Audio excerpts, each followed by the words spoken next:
I have a fragment for you on Dirty Little Secret by Laura Stolz.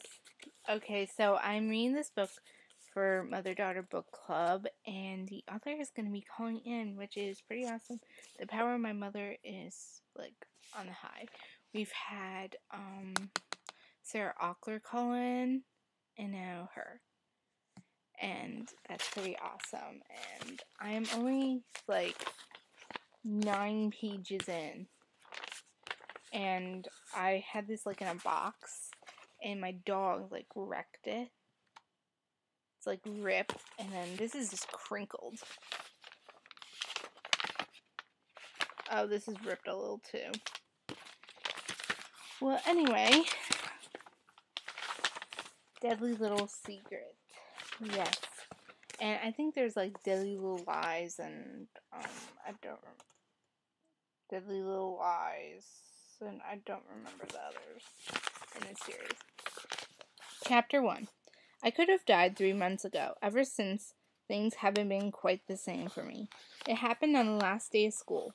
I was walking across the parking lot by the gym when my earrings slipped off a hammered sterling silver hoop with a clasp that never quite fit right. But the pair was my favorite, given to me by my mother just months before on my 16th birthday. I squatted down to search the pavement. Everything that happened next sped by in what felt like 3 seconds blur. Georgina Beckham's car peeling across the parking lot in my direction. Me sort of frozen there on my hands and knees, assuming the car would come by to a sudden halt when she saw me. It didn't. It kept racing toward me, toward the 2 hockey nets that Todd McCaffrey had left in the middle of the lot while he went in to fetch more equipment. At the same point, I heard Todd's voice yell, "Stop!" Then the car plowed into the hockey nets at speed high to crush them beneath the grill. It didn't stop there. The car continued toward me without missing a beat. I imagined that my heart sped up, that my adrenaline did that hormonal pumping thing it does when trying to brace you for what happened next. But what happened next, I could never have prepared myself for. Being shoved out of the way, my shoulders slamming against the curb with enough force to cover my back in bruises and scabs for the next several weeks. The burning of my skin as my shirt lifted up and the small of my back scraped against the pavement, tearing off the 2 layers of skin. In the peculiar way he touched me. "Are you okay?" the mystery boy asked. I opened my mouth to say something, to ask him what happened, to see about Gloria, to find out who he was. But then, "Shh, don't try to talk," he whispered. "The truth is, I couldn't talk. It felt like my chest had been broken open, like someone had cracked me in 2 and stolen my breath. Blink once if you're okay," he continued. "Twice if you need to go to the hospital. I blinked once, but I honestly didn't want to. I didn't want to stop looking at him. For even one solitary moment. The sharp angles of his face, his dark gray eyes flecked with gold, and those pale pink lips pressed together with concern, despite how inappropriate the moment was for gawking. He glanced over his shoulder in search of Todd, who had gone to help Gloria.